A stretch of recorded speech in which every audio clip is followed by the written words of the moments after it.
Magandang gabi sa bawat isa. Muli, nag-devotion tayo. At yun, chapter 17 na tayo.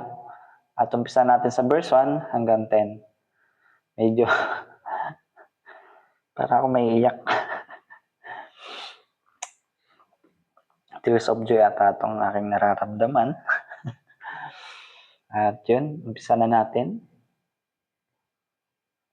Kahit tinapay ang kinakain, ngunit may kapayapaan. Mabuting di hamak kaysa malaki, ngunit magulong handaan. Ang tusong alipin ay makikihati pa sa mamanahin ng anak ng amo kung ito'y inutil. Dinadalisay sa apoy ang ginto at pilak. Ngunit sa puso ng tao'y si Yahweh ang sumisiyasat. Ang taong masama ay nakikinig sa payo ng masama at ang sinungaling ay sumusunod sa buluktot na dila. Ang nanlalait sa mahirap ay humahamak sa may kapal at ang nagagalak sa kapahamakan ng iba'y mayroon ding pananagutan. Nawa ay huwag tayong ganon na nagagalak tayo dahil napapahamak ang iba, ay nawa ay huwag tayong ganun sa ibang tao. Nawa ay magkaroon tayo ng malasakit at may pusong matulungin.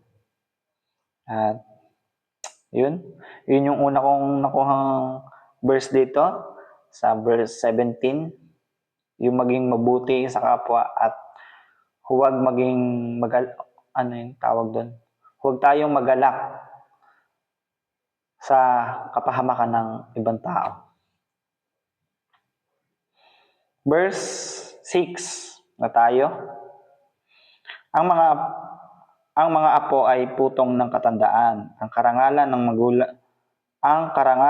mga anak ay ang kanilang magulang.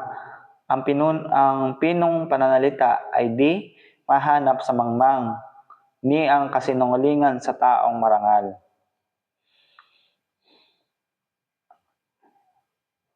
Verse 8, sa paniniwala ng iba, ang suhol ay parang salamangka. Kaya lahat ay makukuha kung may pansuhol ka. Ang pagpapatawad sa kapwa ay nagpapasarap sa samahan. Ngunit ang pagkakalat ng kahinaan ay sumisira ng pagkakaibigan. Ang matalino'y natututo sa isang salita, ngunit ang mangmang ay hindi. Hampasin mang walang awa. At yun ang nakuha kong verse bukod dun sa chapter 5, verse 5 ng Kawikaan chapter 17, verse 5 ay itong verse 10. Sabi dito, ang matalino'y natututo sa isang salita, ngunit ang mangmang ay hindi. Hampasin mang walang awa. Nawa tayo ay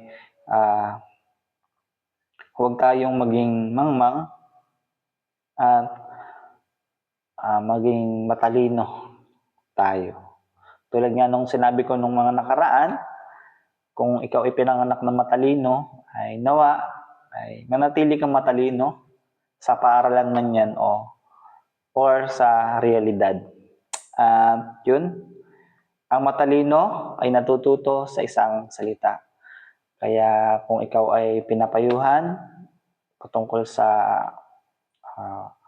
bagay na dapat mong matutunan or dapat mong malaman,